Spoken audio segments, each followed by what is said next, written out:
स्वागत है आपका हमारे स्टडी मैथ क्लास चैनल में। आशा करता हूँ आप लोग बहुत अच्छे होंगे।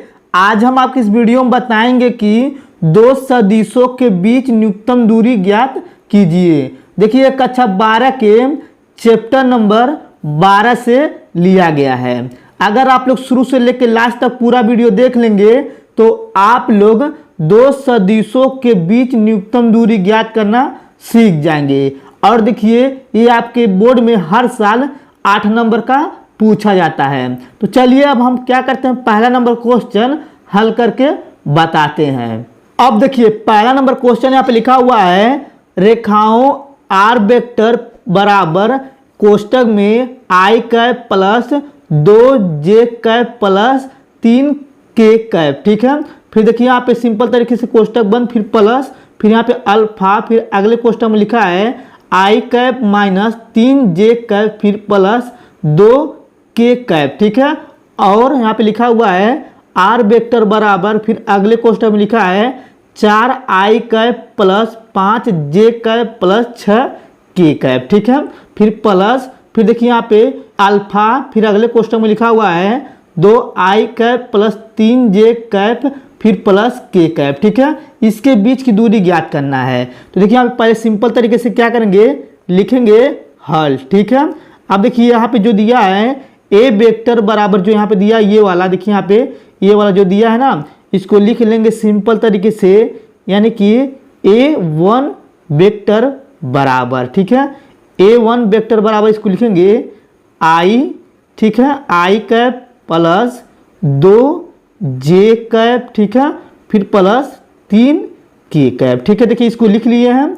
अब देखिए यहाँ पे जो अल्फा दिया इसके आगे वाला, यानी कि लिखेंगे यहाँ पे b1 वेक्टर। ठीक है, देखिए b1 वेक्टर लिखने में कोष्टक लगा देंगे, लिखेंगे यहाँ पे i कैप, ठीक है, फिर माइनस 3j कैप, फिर प्लस हो जाएगा यहाँ पे 2k कैप। ठीक है, इतना आपको समझ में आ रहा होगा।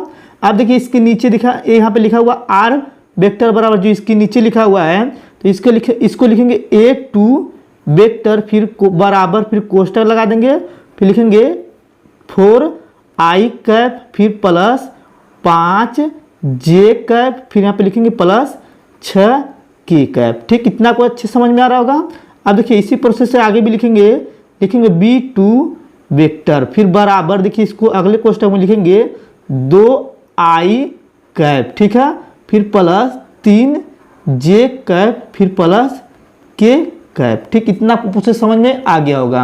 अब देखिए यहाँ पे इसलिए हम इसको मान लिए हैं, यानी कि इसको लिख सकते थे, यानी कि a1 वेक्टर प्लस अल्फा, फिर b1 वेक्टर से इसको तुलना किए, इसके प्रोसेस इसी प्रोसेस से नीचे भी किए हैं, लिखे हैं a2 वेक्टर, फिर प्लस यानी कि b2 वेक्टर अल्फा, ये आपका इसी से तुलना किए हैं। इतना आपको समझ में आ गया होगा। अब देखिए इसके बाद क्या करेंगे, सिंपल तरीके से यहाँ पे फार्मूला लिख देते हैं। फार्मूला जो होता है तो यहाँ पे लिखेंगे, यानी कि होता है आपका d बराबर, ठीक है, d बराबर होता है आपका, यानी कि इस प्रकार से मार्क लगा देंगे और लिखेंगे a2 वेक्टर, फिर माइनस a1 वेक्टर, फिर देखिए कोष्टक में हो जाएगा, फिर इनटू, फिर इसके बाद क्या करेंगे, यहाँ पे भी यानी कि सूत्र लिख देंगे, यानी कि लिखेंगे b1 वेक्टर, फिर गुणे b2 वेक्टर। ठीक है, फिर देखिए इस प्रकार से मार्क लगा देंगे, फिर बटा लगाने के बाद क्या करेंगे, इसको मार्क भी लिख लेंगे, लिखेंगे b1 वेक्टर, फिर गुणे b2 वेक्टर, ये आपका हो जाएगा सारणिक चाहे मार्ड में। ठीक है, इतना आपको क्लियर हो गया, यही फार्मूला है। अब इसी फार्मूले के आधार पे हम मान निकाल के, यानी कि a2 vector minus a1 vector का मान निकाल के यहाँ पे घटाकर उसको निकालेंगे, फिर b1 वेक्टर गुणे b2 वेक्टर का मान निकाल के इसमें रखेंगे। चलिए थोड़ा सा ऊपर करके इसमें मान निकालते हैं। अब देखिए ऊपर करने के बाद क्या करेंगे, पहले हम निकालेंगे सिंपल तरीके से a2 वेक्टर, फिर माइनस निकालेंगे a1 वेक्टर, यानी कि इसको घटाना, यानी कि a2 वेक्टर में से a माइनस a वेक्टर घटाना है। ठीक है, अब देखिए इसको लिख देते हैं। देखिए यहाँ पे a2 वेक्टर लिखा है, लिखेंगे यहाँ पे 4i कैप, फिर प्लस 5j कैप, फिर प्लस 6k कैप। ठीक है, फिर इसको कोष्टक में लिख देंगे। देखिए यहाँ पे माइनस है तो क्या करेंगे, माइनस लगा देंगे, फिर देखिए यहाँ पे यानी कि a1 वेक्टर का मान रखना है। देखिए यहाँ पे a1 वेक्टर का मान दिया है, यानी कि i कैप फिर प्लस 2j कैप फिर प्लस 3k कैप। ठीक, इतना आपको अच्छे समझ में आ रहा होगा। अब देखिए इसके बाद क्या करेंगे, इसको हल कर लेंगे। लिखेंगे 4i कैप फिर प्लस 5j कैप फिर प्लस 6k कैप। देखिए चिन्ह से गुणा कर देंगे, ये चिन्ह बदल जाएगा इसका। लिखेंगे i कैप, ठीक है, फिर माइनस 2j कैप फिर माइनस 3k कैप। ठीक है, अब देखिए इसको घटा देंगे तो यहाँ पे आ जाएगा 4 में से 1 घटाएंगे तो बचेगा 3i कैप। ठीक है, फिर देखिए यहाँ पे 5 में से 2 घटाएंगे तो बचेगा 3j कैप फिर प्लस यहाँ पे देखिए फिर 6 में से 3 घटा देंगे प्लस आ जाएगा, यानी कि 3k कैप। ठीक है, देखिए यहाँ पे a2 वेक्टर फिर माइनस a1 वेक्टर का मान ये निकल चुका है। ठीक है, इतना आपको अच्छे समझ में आ रहा होगा। अब देखिए इसके बाद क्या करेंगे, इसको सिंपल तरीके से यहाँ पे निकालेंगे b1 वेक्टर गुणे, देखिए इसको निकाल रहे हैं b1 वेक्टर गुणे b2 वेक्टर। ठीक है, फिर बराबर लगा देंगे और देखिए इस प्रकार से सारणी बना देंगे। और देखिए यहाँ पे b1 लिखा हुआ है ना यहाँ पे, तो b1 का मान दिया आपका यहाँ पे सिंपल तरीके से ये दिया है। तो पहले क्या करेंगे, लिखेंगे i कैप फिर यहाँ पे लिखेंगे j कैप फिर लिखेंगे k कैप। ठीक है, फिर देखिए इसके बाद इसका मान जो दिया है उसको लिख लेंगे। देखिए इसके आगे 1 छिपा है तो 1 लिख देंगे, फिर इसके आगे -3 है तो -3 लिख देंगे। देखिए यहाँ पे k की जगह दिया है 2 तो 2 लिख देंगे। देखिए यहाँ पे अब लिखा है b2 वेक्टर। ठीक है, b2 वेक्टर इसका मान दिया जो दिया इसको लिखेंगे कि 2 3 1 लिखेंगे 2 3 और यहाँ पे 1 हो जाएगा। देखिए इसका तुलना करके नीचे वाला जो है लिख दे रहे हैं। ठीक है, इतना आपको अच्छे से समझ में आ गया होगा। चलिए थोड़ा सा ऊपर और कर लेते हैं। अब देखिए ऊपर करने के बाद चलिए इसको हल कर लेते हैं।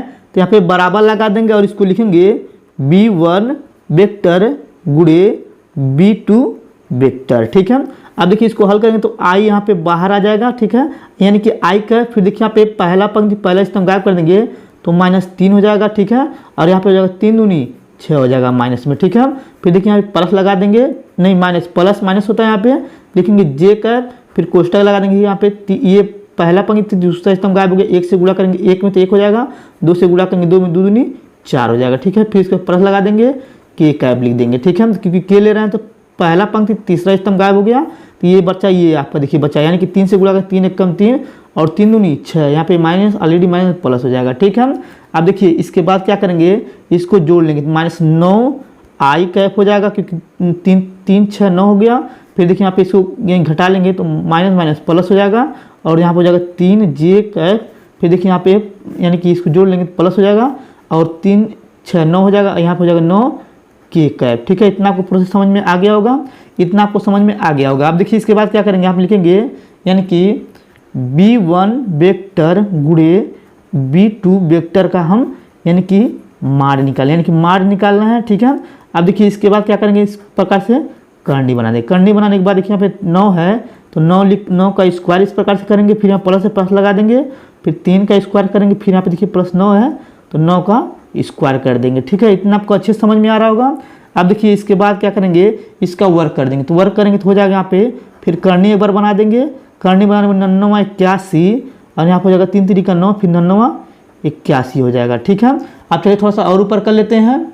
अब देखिए ऊपर करने के बाद इसको जोड़ लेंगे तो हम लोग का सिंपल तरीके से आ जाएगा, यानी कि 171 आ जाएगा। ठीक है, अब देखिए इसका क्या करेंगे, सिंपल तरीके से गुणनखंड कर लेंगे। देखिए यहाँ पे गुणनखंड कर लेंगे इसका तो हो जाएगा 3 गुणे 3 और हो जाएगा 19। ठीक है, देखिए 2 ठीक करनी में अंदर बाहर 3 3 मिल रहा है तो यानी क्या करेंगे, इसको बाहर ले लेंगे तो लिखेंगे 3 और करनी में 19 आ गया। ठीक है, अब देखिए ये किसका मान था, यानी कि b1 वेक्टर गुणे b2 वेक्टर का ये सारणिक मान लीजिए या तो माड मान लीजिए। ठीक है, देखिए ये आपका मान निकल चुका है।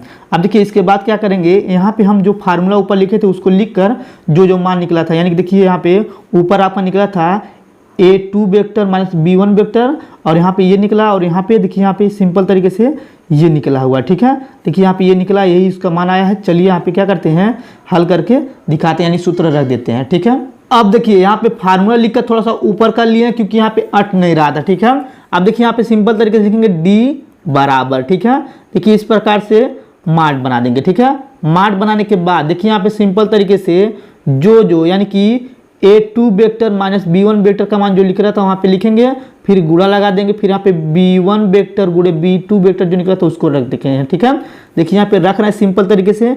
निकला था 3i कैप फिर प्लस 3 यानी कि j 3j कैप फिर प्लस 3k कैप कोष्टक में हो जाएगा, फिर गुणा लगा देंगे। अब देखिए इसके बाद इसका जो मान निकला था उसको भी लिख देंगे। लिखना था आपका -9i कैप, ठीक है, फिर प्लस 3j कैप फिर प्लस 9k कैप। ठीक है, यही निकला था। देखिए आप लोग ऊपर देख लीजिएगा, हम यहाँ पे देख के रख दिए हैं। ठीक है, फिर बटा लगा देंगे और देखिए यहाँ पे जो निकला था यानी कि सिंपल तरीके से a1 वेक्टर गुणे b2 वेक्टर का मान जो निकला था, देखिए यहाँ पे निकला था 3 और करनी में था 19, इसको भी रख दिए हैं।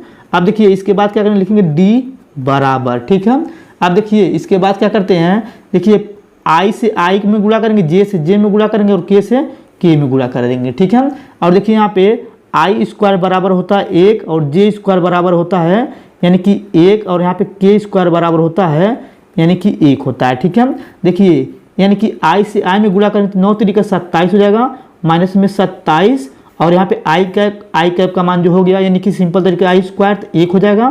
फिर देखिए यहाँ प्लस है तो प्लस लगा देंगे और देखिए 3 तरीका 9 हो जाएगा और j कैप गुणा हो जाएगा, j कैप स्क्वायर हो जाएगा तो उसका मान 1 आ जाएगा। फिर देखिए यहाँ पे प्लस लगा देंगे, यहाँ पे गुणा करेंगे 9 तरीका हो जाएगा 27 और k कैप से गुणा होगा k कैप स्क्वायर हो जाएगा तो उसका भी मान 1 आएगा तो उसको नहीं लिखा जाएगा। ठीक है, क्योंकि गुणा करेंगे तो वही आ जाएगा। ठीक है, फिर देखिए यहाँ पे 3 और करनी में हो जाएगा 19। देखिए 27 से 27 कट चुका है। ठीक है, अब देखिए फिर बराबर लगा देंगे और देखिए यहाँ पे ऊपर बचा है 9 और नीचे बचा है 3 करनी में 19। ठीक है, अब देखिए 3 तरीका 9 आ जाएगा तो इसको लिखेंगे सिंपल तरीके से 3/19। ठीक है, अब देखिए यहाँ पे वर्ग इकाई लिख सकते हैं तो लिखेंगे वर्ग इकाई। ठीक, देखिए यही आपका आंसर हो गया। ठीक, अगर आपको पूरा वीडियो अच्छे तरीके से समझ में आ गया होगा तो हमारे वीडियो को लाइक और कमेंट जरूर कर दीजिएगा। ठीक है, अगर आप लोग मेरे चैनल पर नहीं होंगे तो चैनल को सब्सक्राइब जरूर कर दीजिएगा। धन्यवाद।